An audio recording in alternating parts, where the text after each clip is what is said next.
হাদীর হত্যায় জড়িত বিএনপির আসল রহস্য ফাঁস। হত্যা ও হামলাকারীদের গ্রেফতারে ব্যর্থ স্বরাষ্ট্র উপদেষ্টাকে পদত্যাগ করতে হবে। শহীদ হাদীর মৃত্যুতে বৈষম্য বিরোধী কর্মচারী ঐক্য ফোরামের শোক। এতক্ষণ শুনছিলেন সংবাদ শিরোনাম, এখন জানাবে বিস্তারিত। হাদীর ওপর হামলা ও খালেদা জিয়ার মৃত্যু রাজনৈতিক অঙ্গনে নতুন বিতর্ক। বাংলাদেশের রাজনীতিতে আবারও নেমে এসেছে উত্তাল ঝড়। ইনকিলাব মঞ্চের মুখপাত্র ও জুলাই বিপ্লবে উঠে আসা তরুণ নেতা শরীফ ওসমান হাদী এর ওপর সংঘটিত ভয়াবহ সশস্ত্র হামলার পর দেশজুড়ে শুরু হয়েছে তীব্র আলোচনা, সন্দেহ ও রাজনৈতিক অভিযোগ পাল্টা অভিযোগ। এই হামলার পেছনে কারা জড়িত সে প্রশ্নের উত্তর এখনও তদন্তাধীন। তবে ইতোমধ্যেই সামাজিক যোগাযোগ মাধ্যম ও কিছু রাজনৈতিক মহল থেকে উঠে এসেছে একটি গুরুতর অভিযোগ যা দেশের রাজনৈতিক প্রেক্ষাপটকে নতুন করে নাড়িয়ে দিয়েছে। একটি পক্ষের দাবি, হাদীর ওপর হামলাটি কোনো বিচ্ছিন্ন ঘটনা নয়, বরং এটি একটি পরিকল্পিত রাজনৈতিক কৌশল, যার মাধ্যমে একটি বড় রাজনৈতিক ঘটনা জনগণের দৃষ্টি থেকে আড়াল করার চেষ্টা করা হয়েছে। অভিযোগ অনুযায়ী বিএনপির চেয়ারপারসন বেগম খালেদা জিয়া নাকি গত ৩০ নভেম্বর এভারকেয়ার হাসপাতালে চিকিৎসাধীন অবস্থায় মারা গেছেন। এই তথ্য গোপন রাখতেই আলোচনার কেন্দ্রবিন্দু ঘুরিয়ে দিতে হাদীর ওপর হামলা চালানো হয়। এই দাবি অনুযায়ী খালেদা জিয়ার মৃত্যুর খবর তখন কোনো গণমাধ্যমকে প্রকাশ করতে দেওয়া হয়নি এবং বিষয়টি ১৫ ডিসেম্বর আনুষ্ঠানিকভাবে ঘোষণা দেওয়ার প্রস্তুতি ছিল। এই অভিযোগের কেন্দ্রবিন্দু হয়ে উঠেছে এয়ার অ্যাম্বুলেন্স প্রসঙ্গ। অভিযোগকারীরা প্রশ্ন তুলছেন, বেগম খালেদা জিয়ার মতো সাবেক প্রধানমন্ত্রী ও বড় রাজনৈতিক নেত্রীর জন্য কেন এয়ার অ্যাম্বুলেন্স পাওয়া গেল না, অথচ হাদীকে গুলিবিদ্ধ অবস্থায় মাত্র কয়েকদিনের ব্যবধানে সিঙ্গাপুরে পাঠানো হল এয়ার অ্যাম্বুলেন্সে। এই তুলনায় সাধারণ মানুষের মধ্যে সন্দেহ ও প্রশ্নের জন্ম দিয়েছে। আরও যে বিষয়টি আলোচনায় এসেছে তা হল অভিযোগ অনুযায়ী খালেদা জিয়ার মৃত্যুর ঘোষণার সম্ভাব্য সময়ের ঠিক ২ দিন আগে অর্থাৎ ১৩ ডিসেম্বর হাদীর ওপর প্রাণঘাতী হামলা হয়। হামলার পরপরই দেশের রাজনৈতিক ও সামাজিক আলোচনার কেন্দ্রবিন্দু হয়ে ওঠে হাদীর জীবন মৃত্যুর প্রশ্ন। এর ফলে আলোচনার বাইরে থেকে যায় খালেদা জিয়াকে ঘিরে চলমান গুজব ও দাবি। এই সময়ের মিলকে কেউ কেউ রাজনৈতিক ডাইভার্সন বলে অভিহিত করছেন।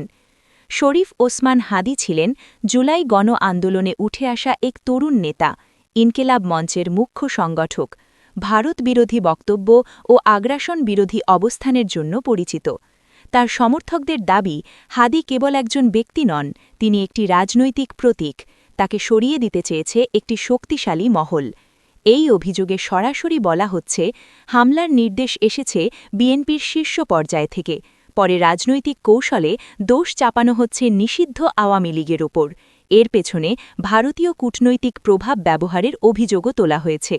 এমনকি বিএনপির ভারপ্রাপ্ত চেয়ারম্যান তারেক রহমানের বিরুদ্ধেও আনা হয়েছে গুরুতর অভিযোগ, যেখানে বলা হচ্ছে মায়ের মৃত্যুকে কেন্দ্র করে রাজনৈতিক ফায়দা হাসিল করতেই এই নৃশংস কৌশল নেওয়া হয়েছে। এখানে স্পষ্ট করে বলা প্রয়োজন, বেগম খালেদা জিয়ার মৃত্যুর বিষয়ে সরকার বা বিএনপির পক্ষ থেকে কোনো আনুষ্ঠানিক ঘোষণা নেই। হাদীর ওপর হামলার ঘটনায় এখনও তদন্ত চলমান। এখনও পর্যন্ত কোনো অভিযোগই আইনগতভাবে প্রমাণিত নয়। বিশ্লেষকদের মতে, এ ধরনের গুরুতর দাবি যাচাই ছাড়া প্রচার হলে তা রাষ্ট্র ও সমাজের জন্য ঝুঁকিপূর্ণ হতে পারে। আজ সাধারণ মানুষের প্রশ্ন, সত্যিই কি একটি হত্যাকাণ্ড দিয়ে আরেকটি ঘটনা আড়াল করা হয়েছে, নাকি এটি রাজনৈতিক প্রতিপক্ষকে ঘায়েল করার উদ্দেশ্যে ছড়ানো প্রচারণা? তদন্ত কি নিরপেক্ষ হবে? দেশবাসী এখন তাকিয়ে আছে স্বচ্ছ তদন্ত ও সত্য উদ্ঘাটনের দিকে। হাদীর ওপর হামলা শুধু একটি ব্যক্তির ওপর আক্রমণ নয়, এটি বাংলাদেশের রাজনীতির গভীর সংকটের প্রতিচ্ছবি। আর খালেদা জিয়াকে ঘিরে ছড়িয়ে পড়া মৃত্যু সংক্রান্ত দাবিগুলো সত্য হলে তা হবে দেশের ইতিহাসের সবচেয়ে বড় রাজনৈতিক গোপনীয়তা। গত শুক্রবার ১৯ ডিসেম্বর গণসংহতি আন্দোলন জিএস-এর নির্বাহী সমন্বয়কারী আবুল হাসান রুবেল, রাজনৈতিক পরিষদের সদস্য ফিরোজ আহমেদ, তাসলিমা আক্তার ও হাসান মারুফ রুমি গত বৃহস্পতিবার ১৮ ডিসেম্বর দিবাগত রাতে সংঘটিত হামলায় ক্ষতিগ্রস্ত প্রথম আলো, ডেইলি স্টার এবং ছায়ানটের কার্যালয় পরিদর্শন করেন এবং বিক্ষোভ সমাবেশে অংশ নেন। জিএসএ নির্বাহী সমন্বয়কারী আবুল হাসান রুবেল পরিদর্শন শেষে বলেন, শহীদ শরীফ ওসমান হাদি যখন ইতিবাচক ধারায় গণতান্ত্রিক পথে তার রাজনীতি বিনির্মাণ করছিলেন, তখনই তিনি হামলার শিকার হলেন। নির্বাচনে প্রার্থী হয়ে জনগণের মধ্যে কাজের মাধ্যমে ওসমান হাদি মানুষের কাছে আপন হয়ে উঠেছিলেন। তার উপর হামলা দেশের গণতান্ত্রিক রাজনীতির ওপর আঘাত। অবিলম্বে তার হত্যাকারীদের গ্রেফতার, তদন্ত ও বিচারের আওতায় আনতে হবে।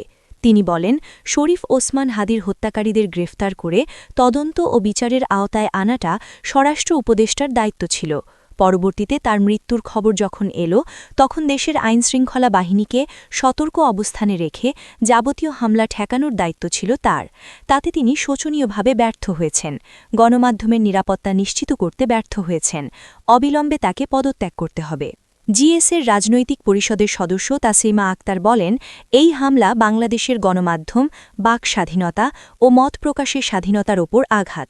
জুলাই গণ অভ্যুত্থানের আকাঙ্ক্ষা পূরণে বিচার, সংস্কার ও নির্বাচনের মধ্য দিয়ে বাংলাদেশের যে গণতান্ত্রিক রূপান্তরের পথে আমরা আছি, তাকে সম্পূর্ণ ব্যর্থ করে দেওয়ার চেষ্টা করছে দেশি বিদেশি স্বার্থান্বেষী গোষ্ঠী।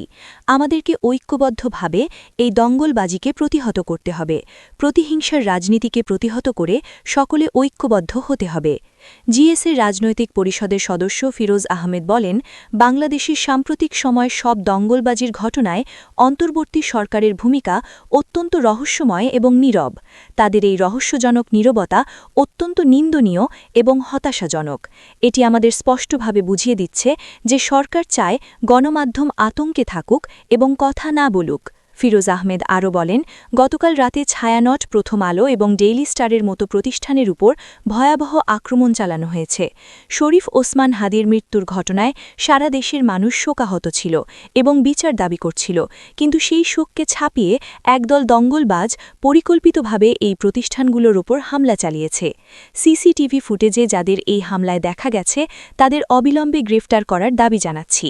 আমরা কোনো প্রতিহিংসা চাই না, কিন্তু বাংলাদেশকে যারা অস্থিতিশীল করার চেষ্টা করছে, তাদের কঠোর বিচার চাই। ফিরোজ আহমেদ বলেন, এই ধরনের সহিংসতা এবং অস্থিতিশীলতা আগামী নির্বাচনকে একটি বড় হুমকির মুখে ফেলে দিয়েছে।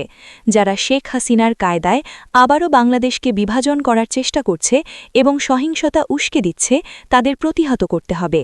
একদল উগ্র দঙ্গলবাজরা বাংলাদেশকে দখল করে নিয়েছিল। সরকারের কোনো তৎপরতা আমরা দেখিনি। নুরুল কবিরের মতো মানুষকে কালকে দঙ্গলবাজদের মুখোমুখি হতে হয়েছে।